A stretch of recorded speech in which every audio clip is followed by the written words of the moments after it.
And there we go, everyone. We are back again for another fantastic conversation on Friday Night Counter Attack. This week, we're back again talking about the current Premier League season after talking about some amazing historical Premier League content that we had during Ramadan. Thank you, everyone who's watching and supporting us during Ramadan. Big appreciation to all of you.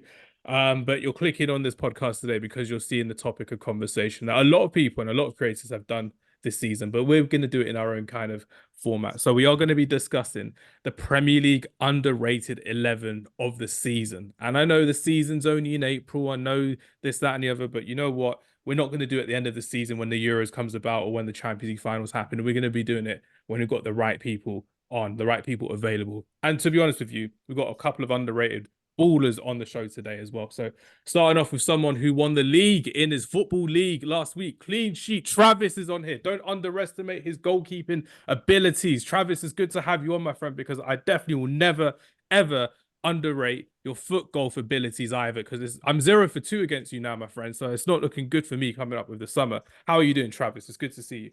Yeah, not too bad, mate. Good to be here again. We need another FOT golf session soon, I reckon. Defend my title, I reckon. Your unbeaten record is worrying for me as well, especially when I'm editing the videos back. I'm like, for God's sake, it's him again. Always doing it. I'm like, it's not looking good for me. But yeah, great to have you back on as always, and good to be able to play foot golf with you later to the summer, which we always will, which will be good fun.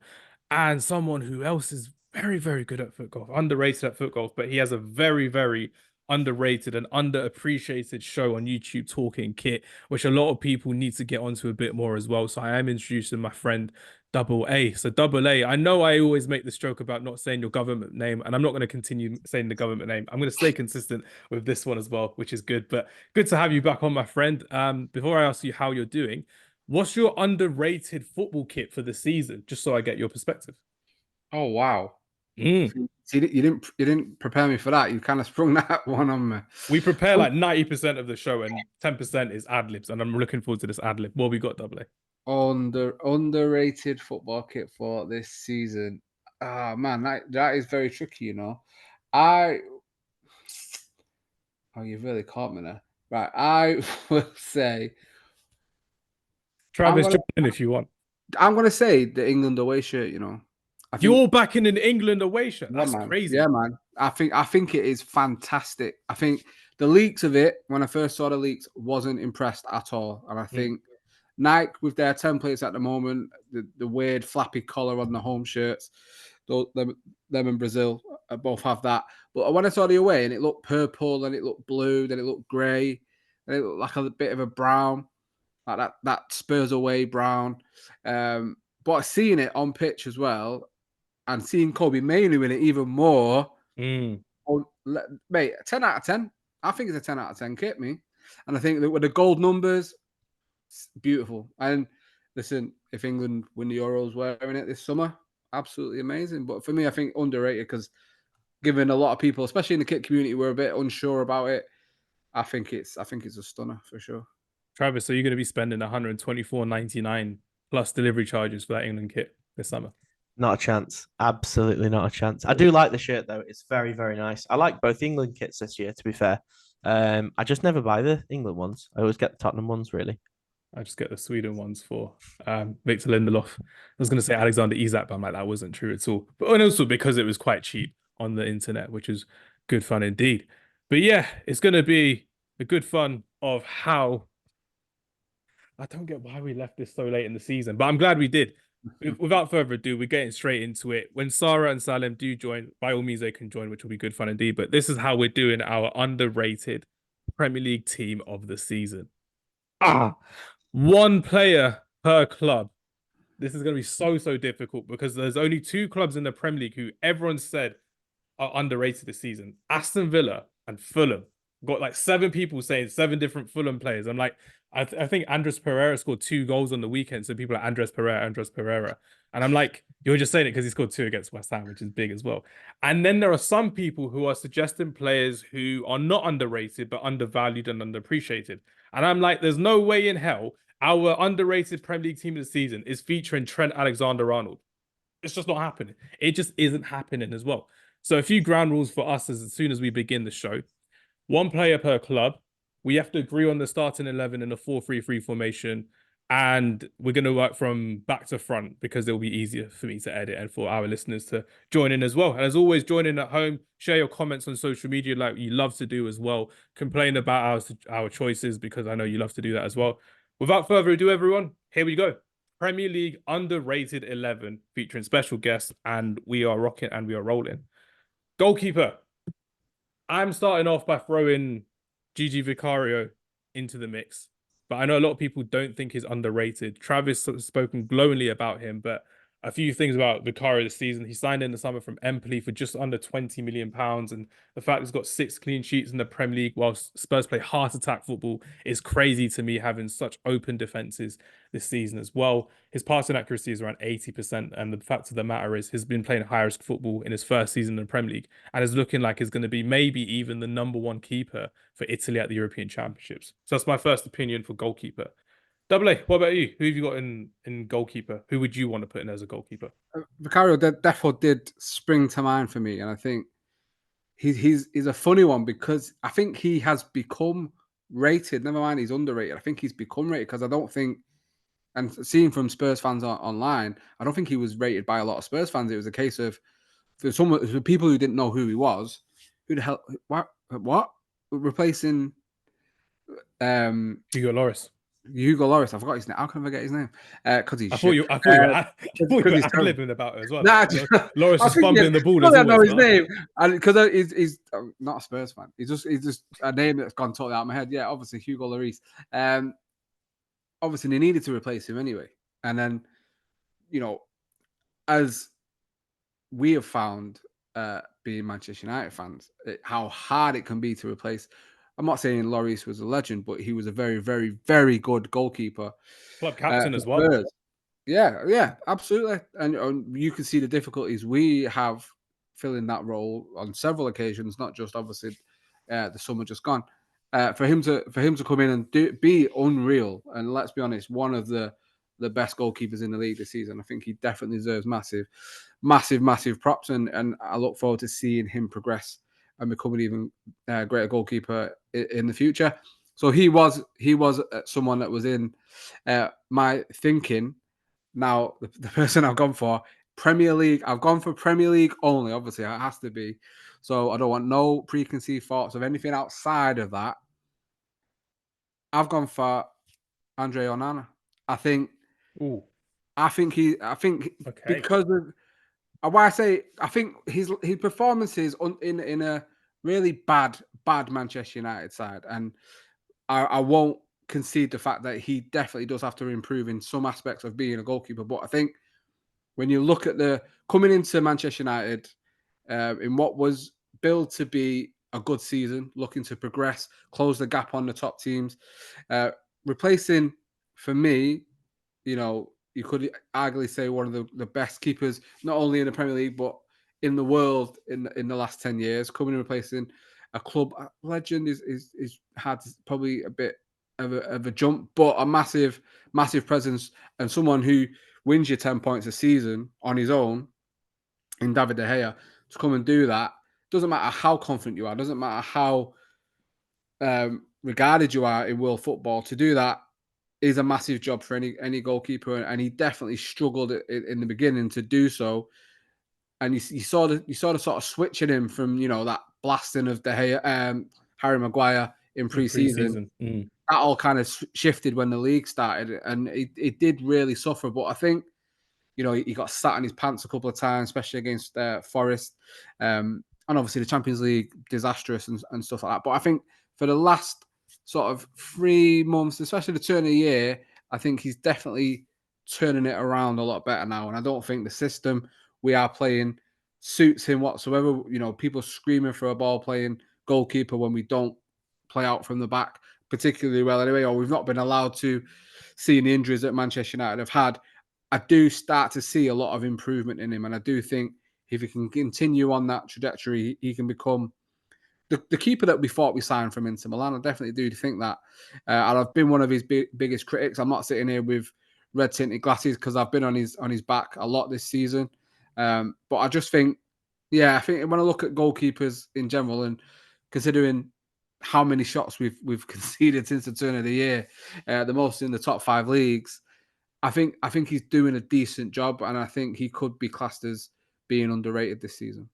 Yeah, I'm looking at it as well. And Travis, I'll come to you for this one as well. Imagine if Vicario signed for Man United and Andre Onana signed for Spurs. You'd be looking at Andre Onana as one of the top 3 keepers in world football, the way that his quality has already been there as well. But with Vicario at Manchester United, he'd be conceding so much more against him as well, because it'd be a fish out of water in that inexperienced defense that we've had with all the injuries as well. But Travis, this is where you get to, in a way, have a deciding vote. I'm going for Vicario, and Double A is going for Andre Onana. Personally, I don't want it to be Andre Onana because I've got a few outfield players from Man United to pick. But Travis, where are you going with this one? I'm thinking about the team building element of it here, and there's one Spurs player that I do really want in there, so I kind of want to avoid picking Vicario, but I've also got a United player outfield. I do what I'm going to go for. I think I am going to go for Onana. I agree with Double A. I think from the turn of the year, sorry. From when he came back from AFCON, actually, when he was benched by Cameroon, that's when he came back with a vengeance. I think because he'd been so poor in the first half of the season, people aren't willing to change their perception of him and actually admit that he's had a really, really good second half of the season so far, and actually has been one of the very, very few players who've performed well for Man United since the turn of the year. So I'm going to go for Onana, although it does mean that someone that I'd picked outfield as a United player has missed out there. Don't worry about it. We can mention it now. So if I was to pick an underrated player for Man United, my player was Rasmus Højlund, because of the lack of service he's had all season. I think he's an absolute superstar of a player as well. And also I get to run it back with Double A after I predicted he'd be a good player last season when he was on the show as well. And again, I love throwing that at people. I love showing people that Rasmus Højlund is a fantastic player. He gets no service at all. If he was in a top side at Liverpool where Darwin Núñez gets 100 shots a season, he'd be killing it for them. 30 goals guarantee. I would absolutely back that 100%. But that's my underrated player for Man United. I agree. Onana was the only one I was going to pick for Manchester United. I think with Rasmus Højlund, I don't think he's underrated. I just think he's just not. He's not been allowed to play the football that makes him what can potentially make him a great player. And I've said to so many people that you were the person that really put me onto him. I didn't know anything much of him until that show we came on here and you were talking about him. That made me go and watch him and made me fall in love with him and made me want him at Manchester United. Buzzing that we managed to go and get him. But there's so many factors that are so many variables as well in this attack for Man United.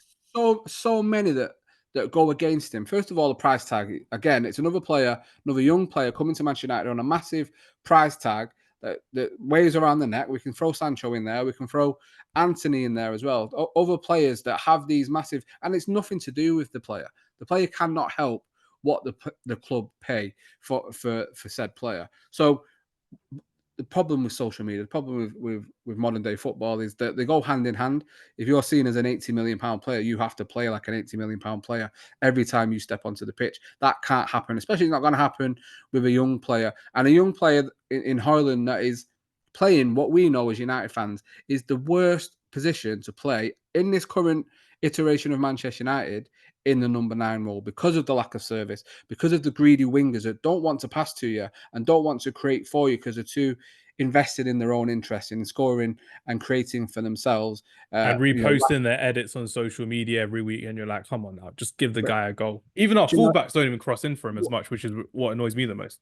One shot in four games, mate. One shot in 4 games is horrendous for anyone. No striker in the world is going to score. Haaland will struggle in Manchester United. See, Lewandowski would struggle. Any top striker in the world struggles in this version of Manchester United. So Onana was the only United player I was going to pick, but Højlund for me is, you will see a better version of him when this team decides or the manager decides to play to his strengths. I think he's a wonderfully gifted young player who could do some wonderful things for Manchester United. I think we've seen glimpses of it so far. People are now trying to say that's a purple patch, which I don't agree with. It's just a fact, like you said, we do not play to his strengths. We do not create for him, and it's such a shame that it's another young player that's getting sort of lambasted within the media, within the fan base, within social media, but just because he plays for Manchester United. Definitely. Go on, Travis. Who is your Manchester United player? And then we'll move on to the other 19 teams in the Premier League to pick from. Who did you pick? Mine was going to be Dalot, to be honest. Ooh. I think when he's been playing at right back, I thought he was underrated anyway. I've always liked him from the first time I watched him. But I think this season he's done a lot of filling in at left back, hasn't he? While you've been missing Shaw and Malacia. Yeah. So I think and Reguilon, your boy Reguilon as well, when he got pulled back to then go to Brentford on loan. Crazy deal that was. Yeah, very true. And I think to play so many games, I know left back and right back aren't that different, but it is different, and it's not his natural position. It's not on his stronger foot. I think to play that many games out of position and not really look anywhere near like you're being exposed, I think you've got to give him a bit of credit and hold your hands up. No, that's understandable as well. It's a good segue into our right backs. We're going to go from right to left in the defensive positions as well. My choice for right back is Malo Gusto for Chelsea. I think he's been absolutely shining this season, which has been absolutely fantastic to see him as well. The Chelsea fullback, 20-year-old Frenchman, he's exciting, he's tenacious, he's skillful as well. You're looking at the fact that Reece James is the club captain at Chelsea, and he's got literally Reece's pieces for hamstrings as well. There she is. What's up, Sarah? You okay? We're on live. You okay? I'm absolutely sweating, guys. I'm so stressed about this game. I should not be here. I'm not well. I'm not well. Your color has just gone from your face when you mentioned Barcelona, so that is crazy. We're on right backs now in our team of the season. We've picked Andre Onana for our goalkeeper. So I'm going for Malo Gusto. I'm going for Malo Gusto. Wait, you guys picked Andre Onana for your keeper? It's a joint vote, and now we've got 4 people, which is no longer going to be joint if it's 2-2. But yeah, Andre Onana. Travis, how did you let this happen? Travis had the deciding vote. It was Travis. Can you believe the other choice was Vicario? Yeah, the other choice was Vicario. Was the choice. That was my choice. The most underrated keeper. Onana's not underrated. He's bad. Travis, man, you let the team down, my friend. Yeah, I think Vicario is rated now. Like even as a Spurs fan, I can admit that. I think he's properly rated now. Yeah. Okay. Yeah. Right back, Sarah. I'm choosing Malo Gusto, the Chelsea right back, who's been absolutely flying in the absence of Reece James as well. The fact that he's got 8 assists in all competitions this season, he's made his way into the French squad and maybe even a starter for the French national team. Maybe if Jules Koundé starts at centre back, but that's my first choice right back for underrated, right back of the season, and my Chelsea pick as well. Would you agree with that one, Sarah? I think if you're picking someone from Chelsea, there's not much else you can choose from but him, because there's him and there's Cole Palmer, who's obviously the best player they have, and then there's everyone else. No one has really shown much promise at this team. So I think Malo Gusto is a great shout, because you've seen glimpses of what he can do and his ability for sure. Yeah, I mean, honestly, I don't even think I had a Chelsea player in my combined 11 for underrated players, because you don't know what you're going to get with Chelsea. Them. Yeah, exactly. Heart but attack if you're going to choose someone, I rate Malo Gusto in that sense. Yeah. Nicely done. Travis, we're going to make it 3 and the deciding vote for Malo Gusto, or have you got Pedro Porro in mind for this one? I went for I'm clearly favouring people playing out of position today for some reason, but I went for Ezri Konsa at right back, because I think everyone knows how good he is anyway. I think in terms of his actual ability, he's properly rated. But this season, particularly because he's played so many games at right back out of position, I think to have got his first England start playing out of position as well, I think it just shows how good he's been this season. I don't think anyone's really been talking about it, really.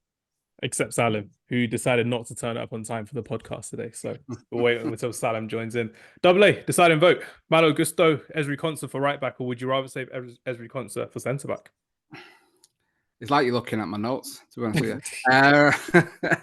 We've got the same Google notes. It's crazy. I shouldn't have leaked that. I need to edit this out. God. But yeah. I chose Malo Gusto for my right back. I wanted him at United. I think we were linked to him not long before he actually signed for Chelsea, Manchester United. Another young player, was linked to him a lot when he was at Lyon.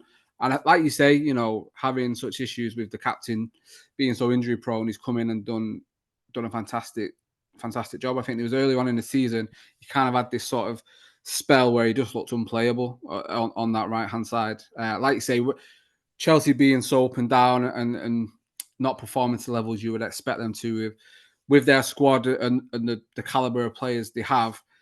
You know, Cole Palmer is Cole Palmer, and then you kind of fighting between other players that have looked so good. But he, for me, Gusto, yeah, fantastic. So young, real bright future. And it's just a shame it's at Chelsea, really. But yeah, I think there's no one else for me that I would pick as an underrated right back this season. Nicely done, nicely done. So that's Malo Gusto in as a right back as well. This is where I get to ask Travis who his first choice centre back would be. So we've got a Chelsea player and we've got a Manchester United player in this team as well. Travis, first choice right back, first choice centre back, where would you go? I've gone for, and I've only picked one centre back because I couldn't decide on anybody else. So I wanted to see. That's fine. We've got like conversation 6 went others through to go through as well from other people. So that's the best choice not to pick just yet. The only one I really wanted to talk about was Murillo from Nottingham Forest. I love this guy, and I would love him to come to Spurs as a potential backup to Van de Ven on the left-hand side of the defence.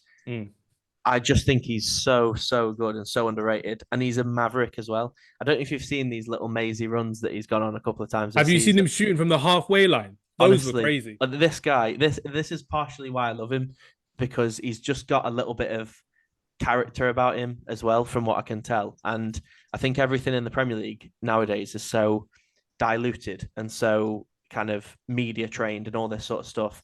And I think he just screams of a bit of an old school maverick footballer, and I really like him for that reason. And also, he's a very, very good defender as well to boot. So, yeah, I'm throwing Murillo in there. If he doesn't get picked, then I understand. I get it. But I just wanted to talk about him, really, because I'm a big, big fan. That's all good. Nicely done.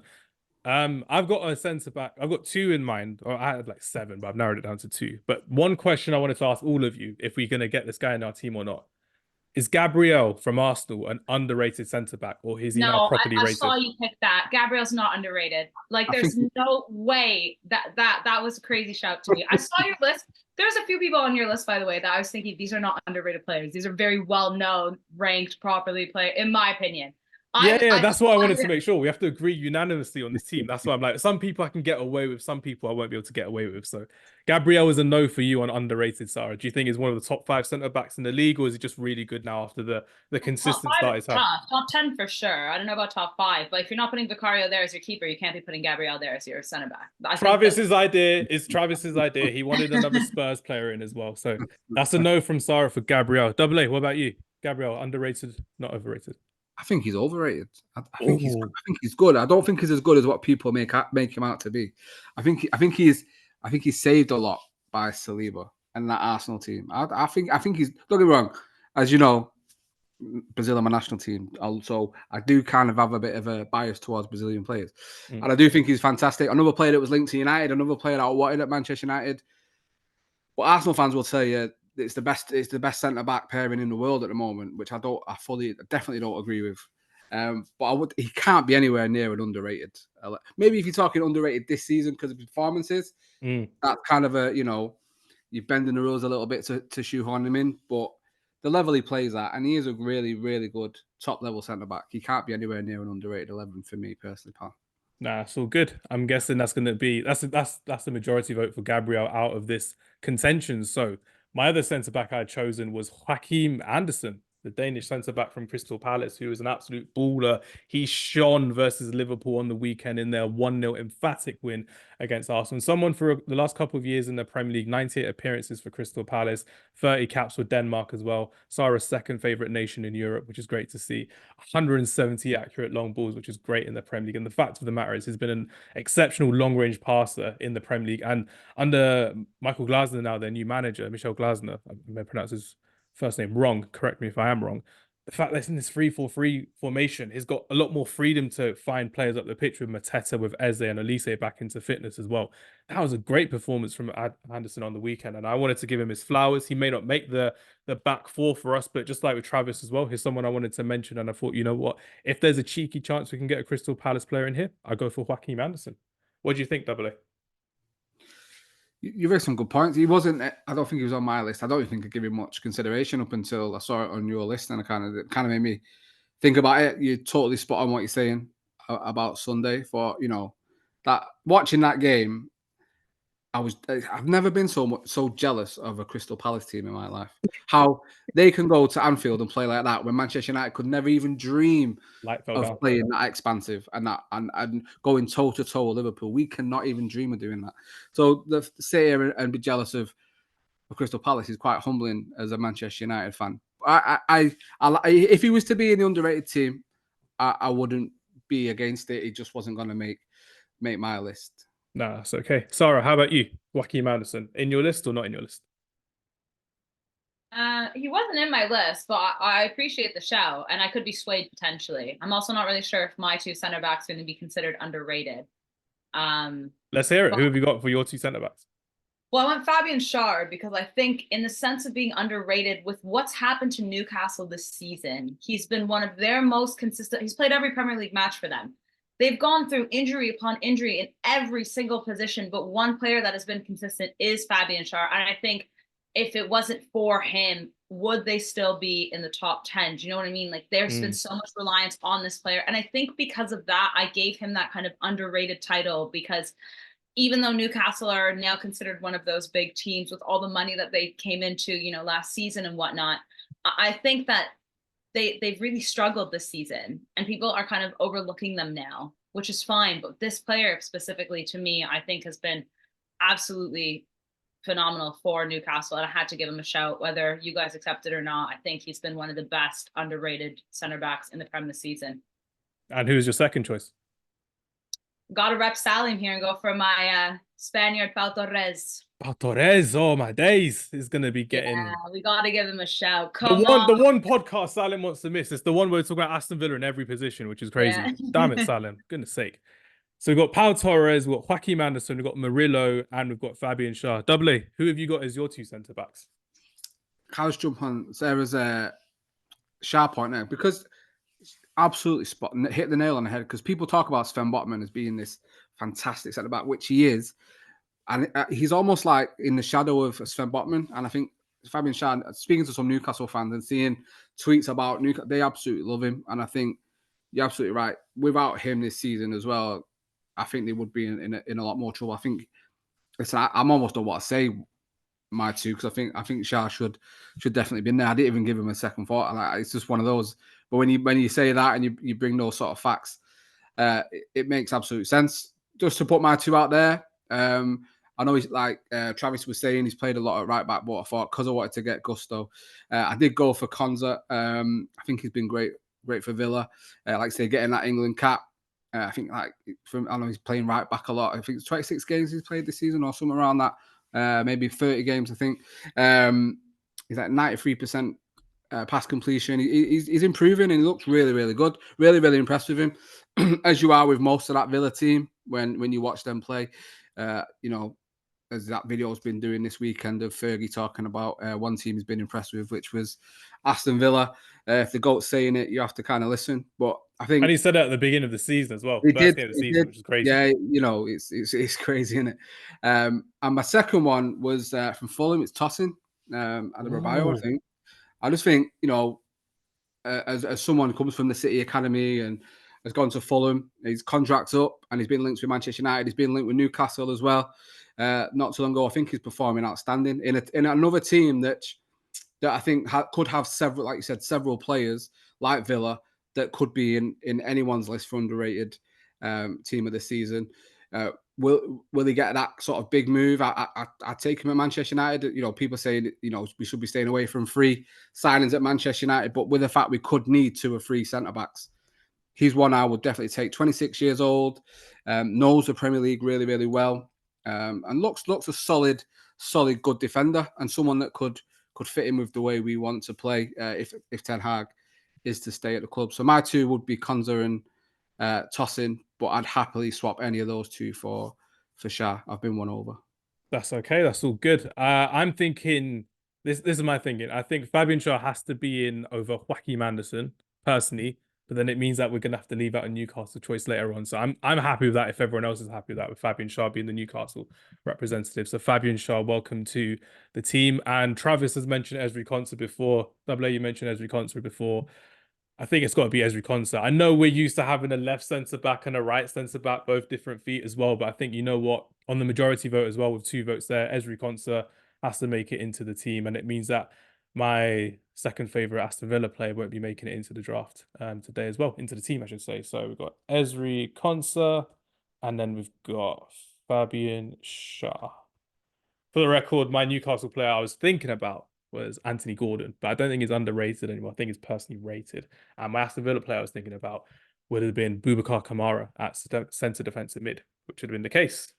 Left back, I am going to Fulham for this one as well. And I'm going to North America because I'm going for the second best North American left back in North America. That wasn't a really good tagline, but I think you kind of know Alphonso Davies is the best left back in North America. Antonee Robinson. This is my case for throwing him into the mix as well. Most interceptions this season as well, which is great to see how well he's been doing in his Fulham side, which is quite a pacey attacking side under Marco Silva, playing some fantastic football. And also, when you're looking at left backs this season as well, like Travis said earlier, a lot of them aren't actually left backs. They're inverted centre backs, or they're inverted right backs. They're centre midfielders going back into left back as well. I personally think he's been quite good this season. 6 assists across the Premier League as well. And Fulham have had a very quiet and underrated season as well. So here's my first choice, left back. Travis, how about you? Where would you be going for left back? My first choice was Dalot. Obviously, we picked Onana, so we can't go for him. I'm happy for you to skip straight past me because totally agree with everything you've said about Robinson. I think he's a very good player. So yeah, I'm going to be a little bit boring and just totally agree with you. Nah, it's all good. That's okay. Double A. How about you for left back? Antonee Robinson, again, it's almost like we've been sharing each other's homework. But he's definitely someone that... I feel like you're giving me the worst position for everyone to agree on, so you can all move on to the more exciting position as well. Like, give Hamz a left back, so it's all good. We can move on. No. It was someone that I thought of, and again, a lot of these players get linked to Manchester United, so it's someone that you hear a lot about and stuff like that. And again, for a Fulham team, beat United at Old Trafford. Watch that one. Lucky to beat them Craven Cottage. I think they've been really, really good under Marco Silva this season. And he's been fantastic. He's 26, 27, I think. Could get that big move again if he wanted to. And I think he's been fantastic. I did actually go for Kirkez from Bournemouth. I think yes, he's been very good this season. Absolutely. Watching him again on Saturday against Manchester United, kept... he made Garnacho come off at half-time. That's how good he was. Bullied him. Against Manchester United. And I think, again, 20 years old, he is going to be an unreal player. And I think whichever club gets him, I know Manchester United are looking for left backs, but then so Manchester City. And he could go and get that big move, especially, how well Bournemouth have been playing this season. We found out not an easy place to go to. And again, another team that came to Old Trafford and bullied us off the park with a fantastic 3-0 win. But yeah, so for me, Bournemouth, who have been really, really good this season with a lot of good performing players throughout their squad, I just thought he definitely needed a mention because I think he's got a really bright future. Nicely done. Sarah, who is your left back? We're saving our Bournemouth show. Don't worry. We love the cherries. No, I'm happy with Antonee Robinson. I went for Estupiñán because I wanted to save my Fulham pick for the midfield, if you know who I'm thinking of. But that's fine. I think Antonee Robinson is definitely a bit stronger than Estupiñán. I think a lot of Brighton players have been forgotten since the fall they have had since last season. I also found the left back position probably the hardest one because in general, a good left back, it's hard to find. So I'm happy to give up that Fulham position to Antonee Robinson. But yeah, you guys' call. Nicely done. We'll take Antonee Robinson into this team. And because I've taken your Fulham player out as well for centre midfield, Sarah, who would be your first choice centre midfield that's underrated from a team that hasn't been picked yet? Well, we actually we had the same player, but I'm happy we did because it has to be for me Wataru Endō from Liverpool. This guy is an absolute dog. And when Liverpool were going through how many injuries they had, this player kind of came out of nowhere and stepped up, and he's brilliant in the middle, especially considering a team like Liverpool and the expectations they have, the players, the superstars that play for them, the players that left as well.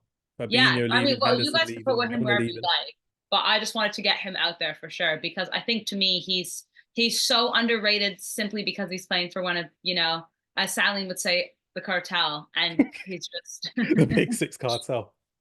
Yeah, no, I think he's been brilliant for Liverpool, and I think he's just not necessarily slept on, but not as acknowledged because he's playing alongside the likes of your Nunez's and Salah's and Diaz's and whomever. But I'd love to give him a shout. Nicely done. So Endo's got a shout.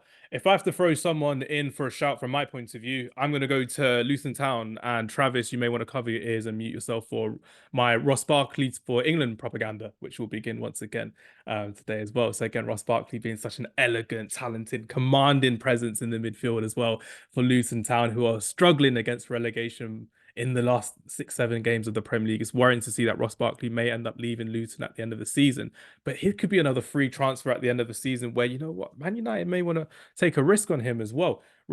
Double A shaking his head. But I'm like, there have been worse signings for more money. So I wouldn't say no to Ross Barkley at all. Again, he returned from obscurity playing for Nice under Sir Jim Radcliffe in League 1 as well. So again, the fact that he was an attacking midfielder when he was younger, playing for Everton behind Romelu Lukaku, such an explosive, exciting footballer to watch in his younger days. But now he's someone who can dictate the play in midfield. He can control the ball against pressing teams in the Premier League. And I thought he did quite well this season as well, especially against the big teams. And I don't think it's quite fair that someone of his quality should be at Luton. But the fact is getting consistent game time in the Premier League goes to show that he's not looking to give up his fight at the top level just yet as well. So again, 5 goals, 4 assists for Ross Barkley this season.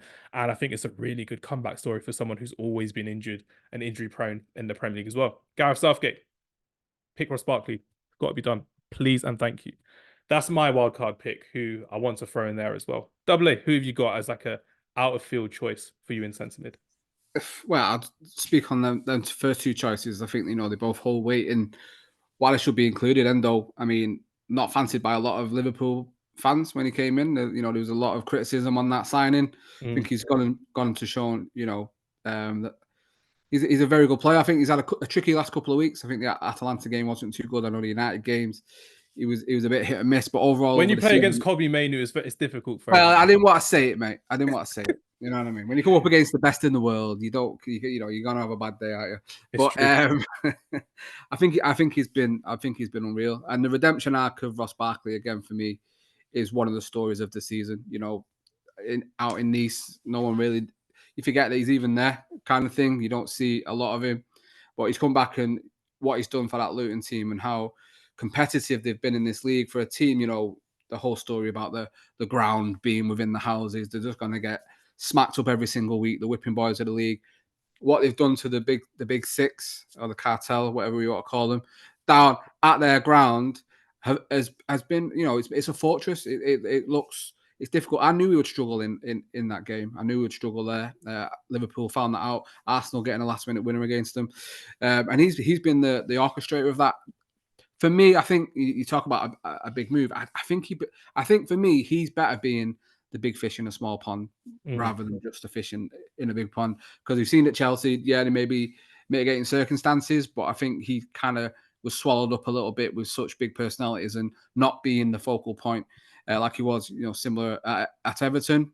I would like to see him get another move, and can he do something at another club? More chance of pushing on and competing for maybe just trophies in the league. But either of those 2, I went for, right, and it is a little bit of a biased pick, but I did go for Amadou Onana, okay, from Everton. Mainly because my brother cuts his hair, but that's not just the only reason because of that, right? Your brother cuts some famous people's hairs, though. His Instagram account is crazy. I'm just like, he's building clientele. It's crazy. Yeah, he needs to get on that. I know you're too humble to get onto that, but he needs to get on that as well. Quick interview, 5-10 minutes. Needs to be done. I'm still waiting for my Ben Godfrey signed shirt that he's got me. So I'm still waiting for that. But eBay. Nah. I'm a shirt collector, mate. It's gonna stay in the collection because he's wrote on it and wrote me a note, so I can't sell it now. Do you know what I mean? But no, I think Onana for me. I think he, again, in an Everton team that have some decent players. We talk about Branthwaite being really good. Again, linked to Manchester United. Onana's been linked to Manchester United. I think I think he had a great game against England in the international break. Onana, I think he's got the attributes to be a real top class midfielder. He's still very, very young, and I think I've seen him in a few games this season. I thought, wow, you could be something really special. And I would like, you know, you talk about Ross Barkley, but I'd go and get Onana for Manchester United straight away. And I don't expect him to be picked in this. I just think it's a bit of a personal choice. I do really like the player, and I do think he's a little bit underrated. I think people bash him a little bit too easily, from what I've seen and the criticism I see him get online. It was that penalty miss versus Fulham where he just walked up and tapped it, and they lost the final. They lost the quarter final, which is quite bad from him. Too blasé, in my opinion, as well. Too laissez-faire. But that's a good shot for Amadou Onana as well. Travis, you now have to share your midfield as well. You can share your entire midfield as well, because we've all picked honourable choices as well. But who would you think would be good for your midfield duo or trio as well? Who would you go for? I'm going to change my mind here, because I completely forgot about Onana. So we're gonna have two Onanas in the team, maybe. Oh, yeah, no. Yeah, I think he's great. I totally agree with everything that Double A was just saying about him. I think he's a really, really wonderful player, and I've just realised that one of the people that I was going to pick in midfield, I've already got someone else from his team, so that makes it easy to get rid of him. So yeah, Onana, I would definitely say. My Spurs pick was Pape Sarr, who I think is criminally underrated. I don't want to upset you, Man United boys. No, fight his case. I've always loved him since the World Cup for Senegal, so you know I've been a fan of Sarr as well for a while. So fight his case, Travis. Floor is yours. He is everything that you guys think Mainu is and more. He is. Look, he's a couple of years older than Mainu. I'll give him that. I actually didn't think he was going to upset me there, but you really have. I thought even Sarah was like, "Nah, I'm logging off, Travis. Come on, that's a bold name." Have you watched him genuinely? Have you watched him more than 2 or 3 times? I've watched him for like the last 3 years. I'm a big fan of Sarr. I think it's fantastic. He's brilliant. He's really, really good. And if he played for Man United, if he played for Man City, I'm not saying that the media don't like us. I'm not trying to say anything like that, but we're just not one of the mainly covered media teams. But you are in the big cartel 6. We are in the cartel, yeah. But if he played for City, if he played for Liverpool or United, he would be getting so much praise, and he would be the one in the Mainu conversations, in my opinion. Like I say, it's maybe an unfair comparison because he's 3 years older, but I think for how good Mainu is and how much adulation he's quite rightly getting, it always feels like a sting to me, because I think, well, that should be Sarr for me. My other pick, I might surprise you guys here, but I'm going for Pascal Gross from Brighton, actually. I don't think he's underrated. I think he's been in the Premier League, one of the longest serving Premier League players since 2018. He's been absolutely fantastic for years. And the fact that he can play in multiple positions, personally for me, I don't think he's underrated, but a fantastic player. I would agree. And if he doesn't get picked for that reason, I won't be offended. The reason I put him in is because of the season that he's having. I didn't realize he's on 14 goal contributions already for, like Sarah was saying here, a Brighton team that have fallen off a little bit this season.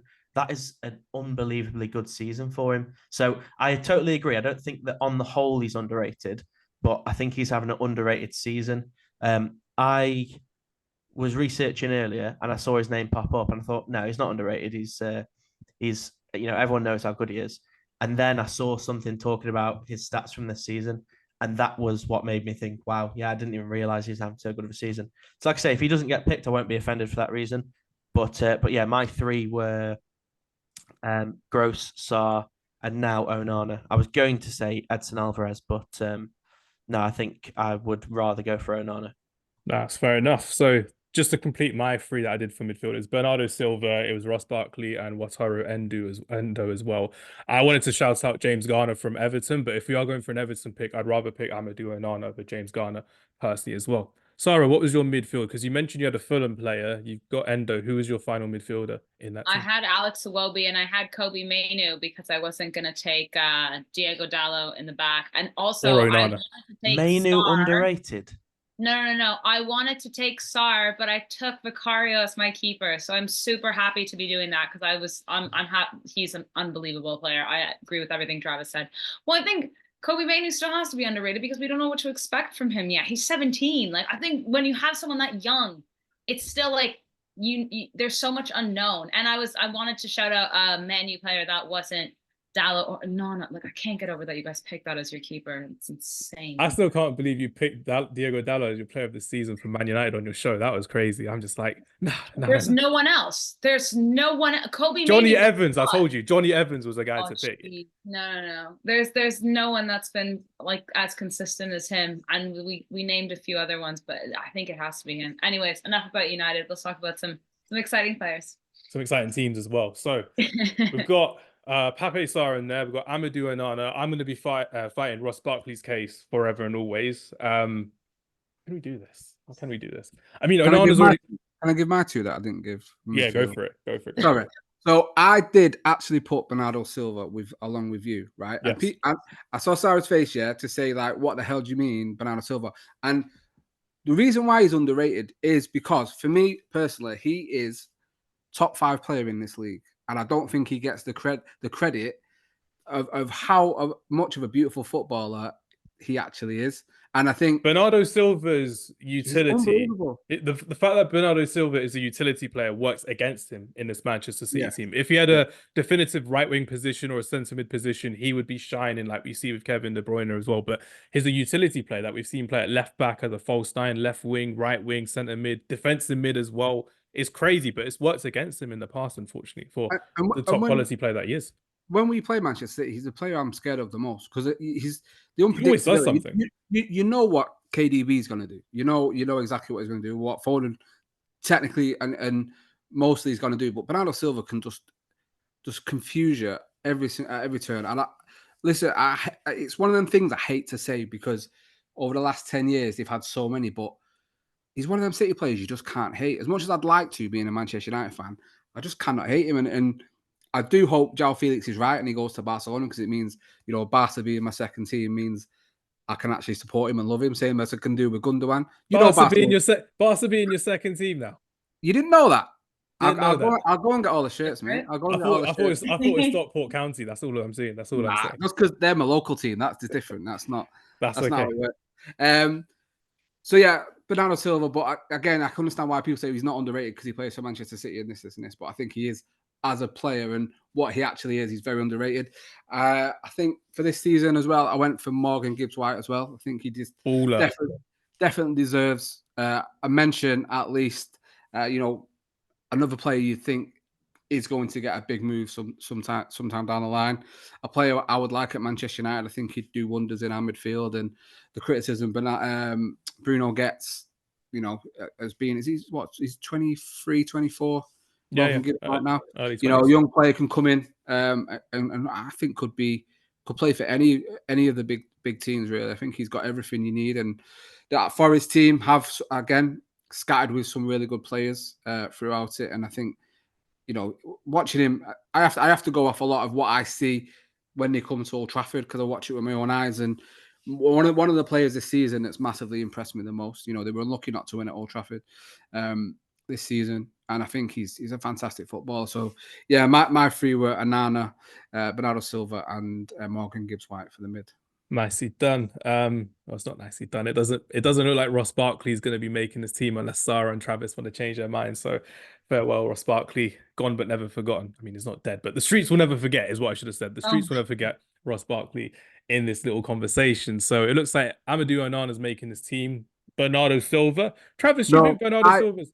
I would swap Bernardo Silva for Ross Barkley because of the redemption. I would do that. I'm liking this. But Travis, do you think Bernardo Silva is underrated? So just a quick one because I'm getting confused now. Are we saying that Onana and Sarr are both all decided on they're in, are they?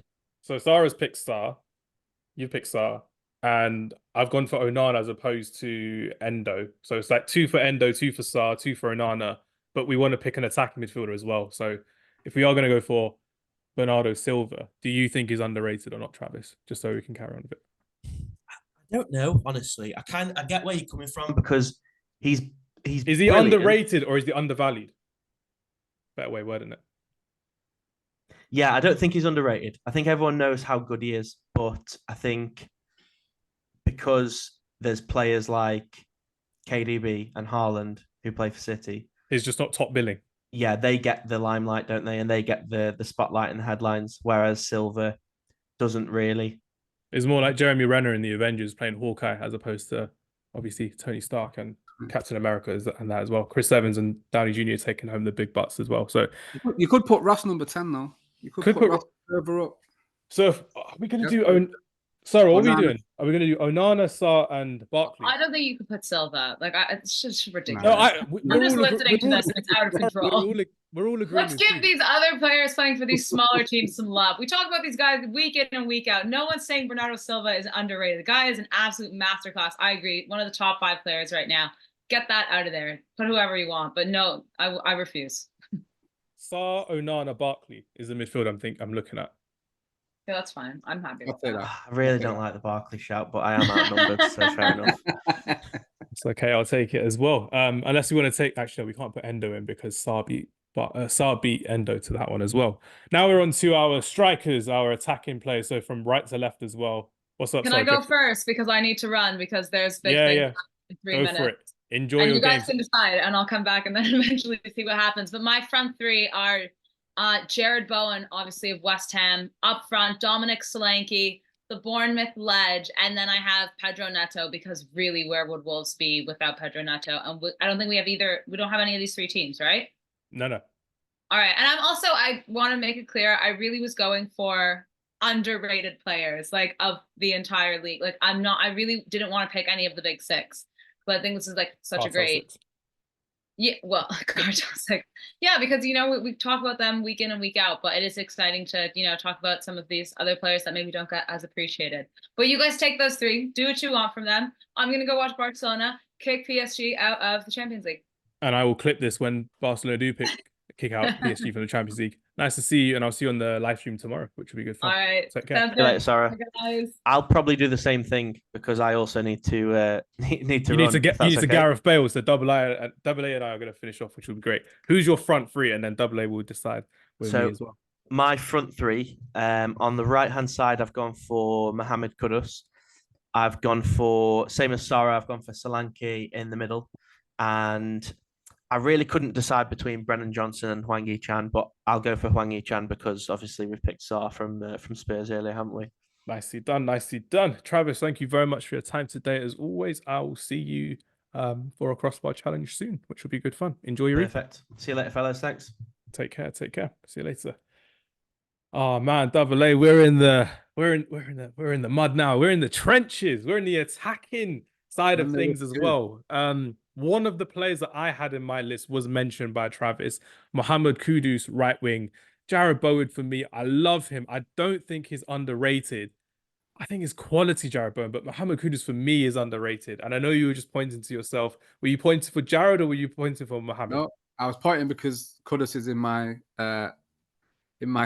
front 3 as well. So I used to pray for times like this. Oh, Mohammed Kudus getting the limelight he deserves. I mean, he gets it every week from me, which is good. Mate, you're a superstar when you've not even been in the league a season and people are already copying your goal celebration. Do you know what I mean? If you're going to look at it like that, listen, how United went and got the wrong right winger from Ajax, I'll never know. But this Scouting department have to be fired after that one. Yeah. Antonee or Kudus? Do you know what I mean? They went the wrong way. If it was this or that one. And I love Antonee. And I think that redemption arc for Antonee is coming. So you can click me up on that if you want to say that, bro. I'm ready for it. Arc is coming. I'm here for it. FA Cup final. We're seeing Antonee score. Yeah. That's what I'm saying. Kudus, man. I mean, it's almost one of them that you can almost say too much when you talk about players like this. I could go on another hour about Mohammed Kudus. Yeah. So listeners beware. I might do. But the simplest thing to say is he does everything you need to see on the pitch of a player like that. He's dangerous. The best thing for a wide player is to always keep your defenders guessing. He does that in spades, and he's dangerous with it as well. I love him. A brilliant player. Again, there's so many players in the Premier League right now that I would love Manchester United to go and snap up in. That's been the whole talking point for this show, actually. I'd love us to get Mohammed Kudus. So that's the thing. I'm buying him on career mode, FIFA. I'm looking at Football Manager. I'm buying him from like 2 seasons ago when I'm using my iPad. I just love the guy. He brings so much character and exuberance to the Premier League, and I love it personally because 13 goals, 4 assists in his debut season in all competitions for West Ham this season. Yeah. Only 23 years of age, moving from Ajax. Like we said, Ten Hag signed the wrong right winger, I would say. Plays off both feet, can play as a striker, a winger, an attacking midfielder. Belligerent, gifted, and he's a mercurial as well. When have we seen many mercurial Premier League players in this decade, Double A? Not many, in my opinion, as well. No, absolutely. And again, Ghanaian international who plays for, in my opinion, the wrong nationality because Ghana play awful football. They did it at the World Cup, they did it at AFCON, and he's a big fish in a small pond for both Ghana and for me, in my opinion, for West Ham as well. And I definitely think he's underrated still. He won't be there long. And I think that big move is coming. You know, United links with Elise, as much as I like him. Get another young player who does have a bad injury record. Go to West Ham. Yes, you might have to pay a little bit more, but I think he'll be worth it. He's better than all our wide players. 100%. And that's like stating the obvious. Yes, I know, but I just feel like he has to be in. It's funny because you talk about underrated, but it's like he's probably underrated because he's come from Eredivisie, similar to other wide players that have done so. Anthony is the biggest example you can give because of the price tag. What it reminded me of was when Arjen Robben first came into the Premier League with Chelsea as well, from PSV Eindhoven as well. He just brought so much fire and exuberance to the right wing for Chelsea and the left wing when he played as well. Absolutely, mate. So him coming from Eredivisie Ajax, you know, there's that, I won't say expectation, but almost there's expectation because it's Ajax, but then there's also the sort of scoffing at the fact he's come from the Eredivisie. So not much is always predicted for you to do too much when you come from that league, especially attacking players as well. So he's done all that and more. And I think, you know, West Ham have got a diamond on their hands. We've got a couple of diamonds on the hands. One I almost picked as well, as I didn't mention before. Paqueta, I think, needs a little shout because absolutely that kid is unreal. But yeah, Kudus has to be in the team, man, for sure. I agree. But yeah, Mohammed Kudus, we're keeping you in the team on right wing, my friend, which would be great to see. We're going to finish with the striker. So this is how we're going to do it. We'll do left wing first, and striker will be the big talking point at the end. Yeah, left wing, I've gone for someone who can play striker and left wing in my team as well. Obviously, my pick was Rasmus Højlund, so we can no longer pick a Manchester United player. I have gone to Wolverhampton Wanderers for this player, but I've not gone for Pedro Neto, as Sarah said as well. I've gone for Hwang Hee-chan. Clinical, pacey, energetic. They've been lost without him in the attacking final third, in my opinion, as well. 10 goals and 3 assists this season in the Premier League. He was buzzing before going to the Asia Cup around November, December time as well. Absolutely flying. And remember, he's been in the Premier League for a couple seasons now. So the fact that Gary O'Neill has got him purring in that final third as well, absolutely fantastic. And if you remember first game of the season against Manchester United, he had Aaron Wan-Bissaka on toast when he came off the bench as well. Absolutely fantastic player. And again, I just want to appreciate Hwang Hee-chan as well, because just like Heung-min Son as well, they can both play as a striker and a winger, both energetic, clinical in the box as well. Fantastic player. So here's my pick for left wing, but I don't mind if we want to put him striker as well, but I want to put him in this team.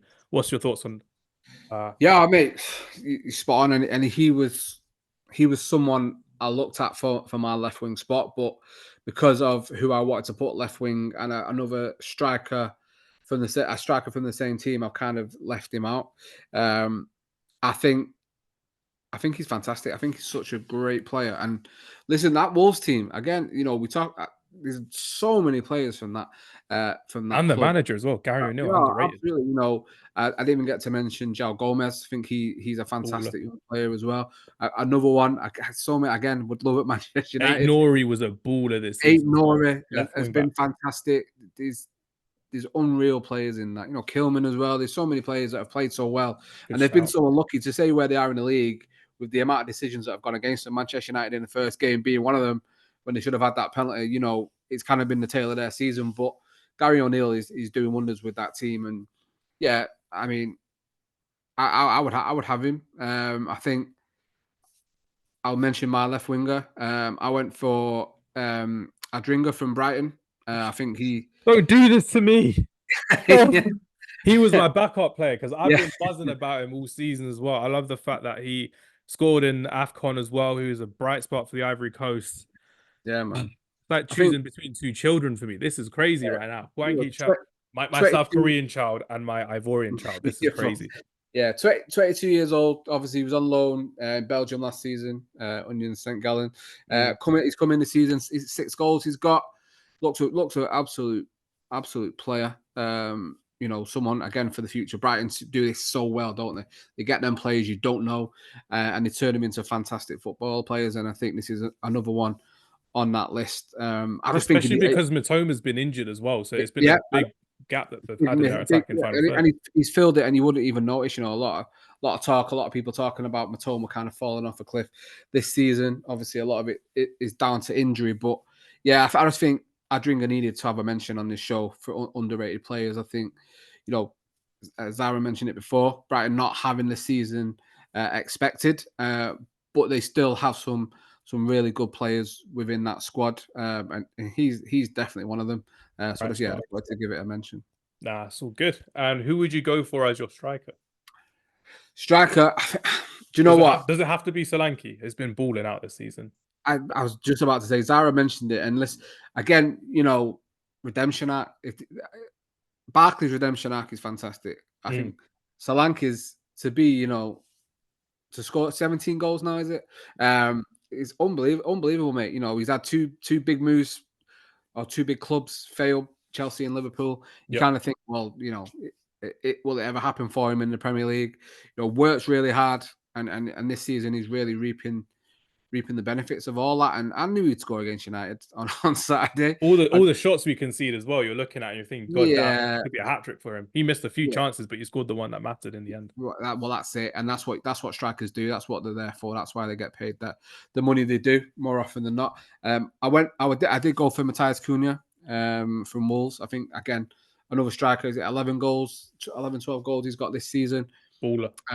Someone's not expected to do such. I think he was a backup at Atletico Madrid, and he comes to Wolves on the team as well. Chose the wrong move. He should never be playing in a team like Atletico. And a lot of people say that's the reason why he didn't go to the World Cup, because he was playing there. Or hardly playing there. He was barely in that team as well. It's crazy. And then that season as well, 5-3-2 formation as well. Barely getting a game because Depay, Morata, Griezmann all ahead of him. Yeah, didn't get in the team. Crazy. But I think, you know, young enough to forge a career, to do it in the Premier League as well is no mean feat. You know, you talk about being the toughest league for strikers in the world, I think. And I think, again, another player I would take at Manchester United. You know, United really need that, not a backup striker, but that other option other than Højlund. And I think he could come in and do a fantastic job for Manchester United. And again, maybe a little bit of Brazilian bias, but I'm okay with that, mate. I'm absolutely okay with that. It'd be better than spending like 100 million from Benfica and Marcos Leandro than you signing as well, with that ridiculous buyout clause that they always put as well, which would have been crazy. But no, I appreciate it with Matheus Cunha. I had a shout for Chris Wood as a backup, but realistically speaking, like for me, if I'm going for a front three, even just looking at it on paper, I'd want Hwang on the left, and I'd want rather Hwang on the left, then Solanke in the middle, or Hwang in the middle and a Dingra on the left. That's what I'm thinking. So you got a Dingra on one side, Hwang in the middle, Kudus on the right. I think I wanted to give a Dingra like that mention because I think he deserved it. But I think, you know, you look at the winner against Manchester City for Hwang Lee, he has to be in there. I think what he's doing this season probably propels him higher than a Dingra in terms of his output in the Premier League. And Solanke has to be in, mate, because he is underrated. You know, it's just I can't get over that Liverpool and Chelsea relation, but I think I have to be very, very neutral here and be like, Solanke, it is time for you to shine in our team. He's top five in the goal scorers as well, 3 assists at the same time. I mean, Cole Palmer nowadays is top scorer, which is crazy, which is great. Yeah. Sorry, that's now a thing we have to do on the podcast. Every time Cole Palmer's mentioned, we have to shiver, even though it's boiling hot where I am as well. But yeah, shout out to Chris Wood being a fantastic goal scorer, goal poacher for Nottingham Forest off the bench as well. But I think we do have to agree, if we are going to pick a striker, Dominic Solanke, welcome to the team. And Travis and Sarah, it wasn't one of those where we're like, oh yeah, they pick their players and we're going to forget about them. We're respectful of their opinion as well, which is good. So if we look at our team back to front, let's read it out one more time. Solanke, and then we've got Hwang. Right. In goal, we've got the ever-present Andre Onana for Manchester United in goal as an underrated keeper. Chelsea's Malo Gusto, right back as well, who's building a really good partnership with Cole Palmer. Cole Palmer at right wing back as well. Back four concludes of Ezri Konsa from Aston Villa, Fabian Schär from Newcastle United, which ruined my pick of Anthony Gordon. Antonee Robinson from Fulham made the pick for left back, which ruined my pick for Andreas Pereira and Sarah's pick for Alexander Iwobi. Then Travis got to pick Pape Sarr. Amadou Onana makes the team, and I finally got to hype up Ross Barkley once again. He got his praise where it's due. It may have to be one of those defensive midfielders. We got one sitting defensive midfielder and two moving forward, like Onana and Barkley as well. Very Everton feel with this team. I don't mind it at all. Front three is looking fantastic. Mohammed Kudus on the right, Hwang Hee-chan on the left, and Dominic Solanke, absolute baller this season. Superstar for Bournemouth, is leading the line for us as well. And that concludes our Premier League underrated 11 for this season, using one club per team and using a 4-3-3 formation. How do you think we did, Double A? How do you think we did? I mean, I got 5 of my players in there. I'm absolutely over the moon. I was expecting, hey, if I get 2 or 3, I got 5. Do you know what I mean? And I think listen, I'm not going to big ourselves up, but I think it speaks of our ball knowledge. I think we're all very watchful of the league. We know the players that we would class as has been brilliant this season and maybe underrated to have so many kind of.